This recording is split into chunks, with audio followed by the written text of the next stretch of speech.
Tottenham TV back here for another Tottenham update. And first thing that we're going to speak about is Matt Law's article regarding Roberto De Zerbi taking the Tottenham players out for a swanky team bonding meal as he attempts to save the club from relegation. Telegraph Sport understands that on Wednesday night, De Zerbi took Tottenham players and staff out to a swanky Mayfair restaurant where main courses cost from £40 to £130.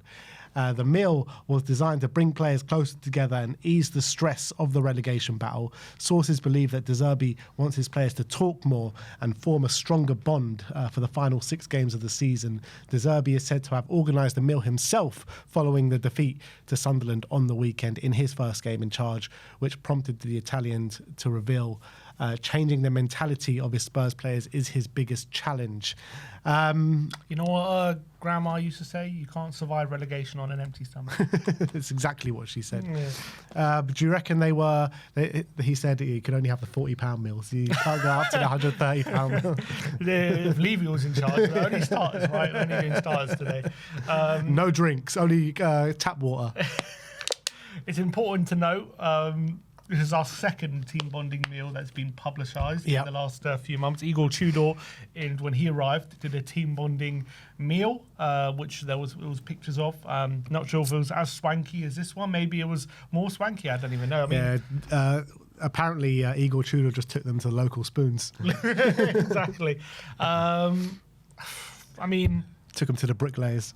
I'm not sure they would have been welcome there, to be honest, right now. But I mean, great. We've seen it before. It's kind of been there, done that. It kind of feels like at the moment, as a Tottenham fan, reading these things. Obviously, I want the team to be more together. I want the team to bond more. I want to see it on the pitch. I want De Zerbi to do everything in his power to try and get more out of this team and get them motivated and change the mentality. The reality is we can hear all these stories, but we've kind of seen it all before. So unless we start seeing on the pitch, like we heard before the Sunderland game, most incredible coaching. We haven't seen this coaching in years. The Tottenham players feel reinvigorated. All this kind of stuff we heard before the Sunderland game. And then what happened? We saw on the pitch, nothing had changed. So great. I mean, I don't know if it's great. I mean, we've had more. It's great for them. They had a great night. Yeah, exactly. They should be taking the fans out for meals. That's the reality. We're the ones really suffering. Exactly. They're getting paid $100,000, but we're paying for the privilege of watching our team getting beaten and getting our hearts broken every week. Yeah. So Tottenham should be taking the fan base out for a meal to say sorry at this point. The reality is, with our season ticket, our specific season ticket, we've paid £600 per win this season. More actually, about £650 per win. That's about 5 mains. we should be getting taken out for a meal. So we've had more team bonding meals and wins this year. Mad. That's the truth of the matter. So great for the team. I'm sure. I'm really hope they enjoyed their dinner. I really hope they. We've heard so much about bloody team dinners. Thomas Frank being taken out for lunches. It seems all they do is eat. Well, come on, where's the training? What are they doing to stay up at this moment? I bet you De Zerbi's going out for lunch with Vina every day, talking about things like, can we see something on the pitch, please? Can we see some sort of change? Is that too much to ask for? Like, God, you're asking for too much. You saw 5 minutes at the beginning of the Sunderland game. Enough ice cream after having a great old time, jolly old time. Went to Winter Wonderland, or whatever it was. These players should be on rations until they get a win. That's the reality. We're going to hear team bonding in Thorpe Park. They went. What a time. They went on banana boats out in Dubai. Yeah. That's what team bonding. All these team bonding. And certain teams, it seems like the more they lose, the more bonding they need and the more activities they get to do. Just bloody win on the pitch. Oh, God. Maybe they know every time they lose, they go for this slap-up meal. Exactly. It's like an incentive. Get a big slap-up meal every time they lose. all on the manager's bill as well. They need to up the bonding. Let's do a couple weeks in Cancun. With the more bonding we need. Anyway. Oh, this team. Next, Spurs ITK on X SZY claims that Johan Lange is very likely to leave Tottenham by the start of next season, and Tottenham are pushing very hard for Dougie Freeman to become the next director of football. Look, we saw the job that he done at Palace. Very, very good job he's done there. He is out in Saudi now, managing in the second division in Saudi. So, I mean, I don't know how possible it is to even get him over. Yeah, do you reckon they need to boost Lange's confidence? They're taking him out for a free match. That's what they're doing. Yeah, we need Lange gone, get him out, or at least very much take away his power in terms of being sporting director, and so that he has no say. I don't want him anywhere near that. Clearly, his recruitment policy has been horrendous, and we've detailed it in previous videos how the recruitment and the data that he's been using completely the wrong way. Dougie Freeman, we've talked about him, done a brilliant job at Palace. Obviously, as you said, he's in Saudi at the moment. I don't know if he's the right guy to head it. He's obviously done well in previous clubs, but Palace is very different to Tottenham. Maybe if we're in the Championship, we need someone like Dougie Freeman, who does know the Championship very well, because he was the one who did he find Eze and Elise, who obviously came from the Championship, didn't they? And obviously he found them, and Wharton. Was it Wharton? Did he bring him? Yeah. So they all came from the Championship. And Mateta, there's a lot of them. Did he come from the Championship?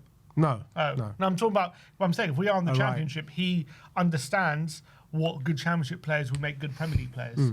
And so if he could scout the Championship, if we're down there, to get all the best talent, so that when we come to the Premier League, we have talents like a Wharton or Lisa and Eze ready for the Premier League, who are already in our Championship team, that'd be amazing. So maybe from that point it works. But whether as a club he fits, I don't know. I'm willing to give it a go, because Lange has been that bad. But I'm not saying Dougie Freeman's the answer, because I don't know who is. But yeah, why not? The thing is, why I think Dougie Freeman's a good fit is because Spurs can't, where we're at right now, whether we stay up or whether we go down, we're not going to be able to attract the same calibre of player that we could have attracted at the end of last season after winning the Europa League or having European football consistently. We're not going to be able to go for those top brackets of players. So we're going to need to start thinking, or outside of the box, and getting these kind of gems from the Championship and across Europe and wherever it may be. So I think a profile of a sporting director or director of football like a Dougie Freedman is the one that's going to make Spurs, shoot back up again. Yeah, it's fair, or at least give us the best chance. Yeah. I definitely think if we go down, I think he's an ideal candidate. Even if we stay up, because I think if we stay up, and I still don't think we're going to have that pool to get those kind of top caliber players that we think we can get, or we think we deserve to get. I still think we're going to need to kind of get those kind of unknown quantities. So but I'm talking about he specifically knows the Championship quite well. Yeah, but it's not just this Championship. He's also scouted around Europe as well, quite positively. So I think, Daniel Munoz, brilliant signing. I think he's done really good job at Crystal Palace building that side. Really good job. So I'm in favour of it massively. I just want to go through quickly Johan Lange's time at Spurs and the players that he's brought in. His first two signings were Radu Dragic and bringing Timo Werner back on loan. I mean, those were the first two. Surely the alarm bell should have been ringing at that point for us, I think, at that point. His first summer, he got Solanke 65 million, Gray 40 million, Odebear 30 million, Bergvall 20 million, Jan Min-hyuk 5 million. What do you reckon about that summer? We want all those players to stay. We don't know about Yang, but Bergvall, Odebear, Gray and Solanke. Look, I think individually they're all decent players, but I think fitting them all in one summer into a team that needed to kick on from finishing 5th in the league was nowhere near enough. And as well, we needed certain profiles which none of those fit. It's mad when you think about it as well. You've got the players that we actually brought in, and Ange on the overlap was saying the players that he wanted to bring in. And Ange should have just been our sporting director, because his players that he wanted to bring in were so much better than the Semenyo. Yeah. Premier League proven players that will take us on to the next level.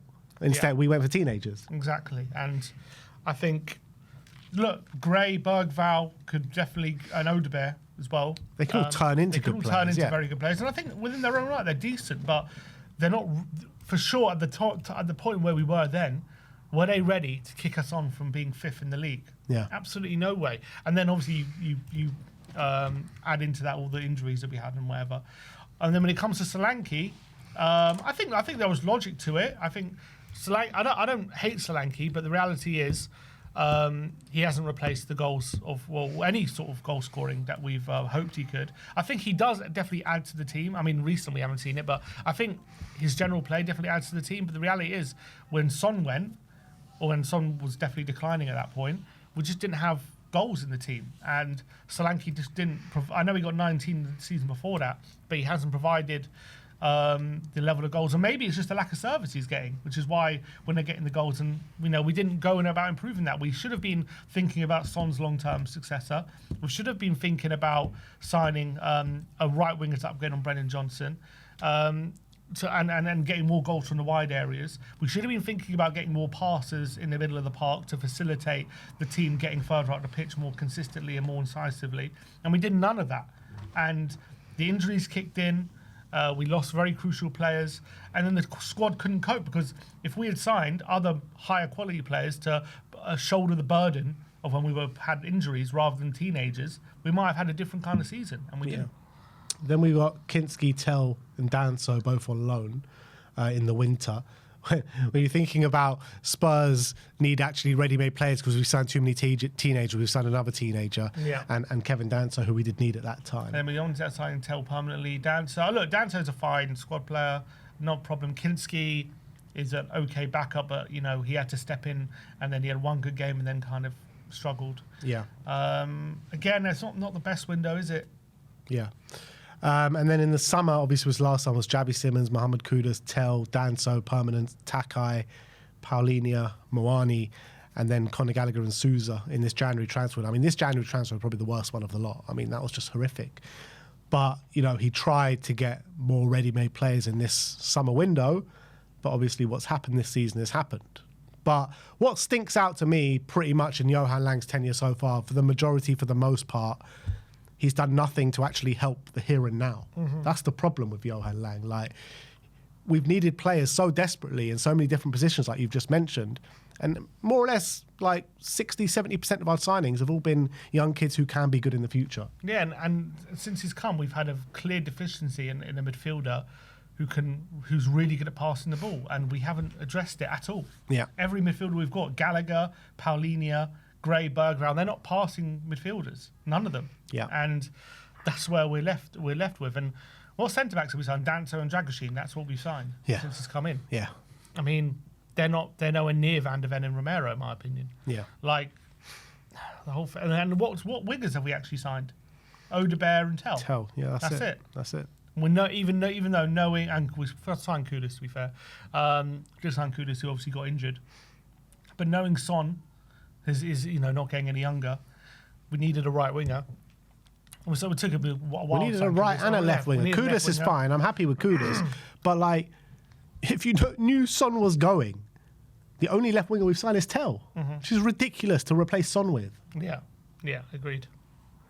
All right, let's move on. Let's talk about Cuti Romero. A lot has been said about him leaving this summer, and it looks like Spurs and Romero both mutually accept that time is coming to an end. Fabrizio Romano says, what I can tell you, there's a feeling around all people involved in the story on the player side and on the club side that it's probably going to be time for Cuti Romero to leave Spurs in the summer transfer window. We know it's always difficult to negotiate with Tottenham, especially when it's about a top player. They are tough, so obviously let's see who is prepared to pay what Tottenham want. From what I understand, there is no release clause in paper in the contract. Cuti Romero had a gentleman's agreement, but with previous chairman Daniel Levy, but now there is no release clause to be activated. The price is up to Tottenham. It's Tottenham deciding, so we have to see how the negotiations will be. There is interest from Europe, also from he says there is interest from Europe and also from abroad, so I'm not sure what that means. For sure, there is a lot of interest in Romero, and the expectations around the player and in the club is that something will happen in the summer, but again, it depends on the price. I think if Spurs stay up, I could potentially see Spurs like pricing clubs out of Cuti Romero. I mean, potentially. I do think there'll be a number of clubs in for him, and I think Tottenham. There's a willingness from Tottenham side as well to let him go. That's what he says, yeah. That's what I'm saying. So I think my point being, I don't think they'll price him out. I think there'll be a negotiation. I think they'll allow him to leave, even if it's for a price they're not that happy with.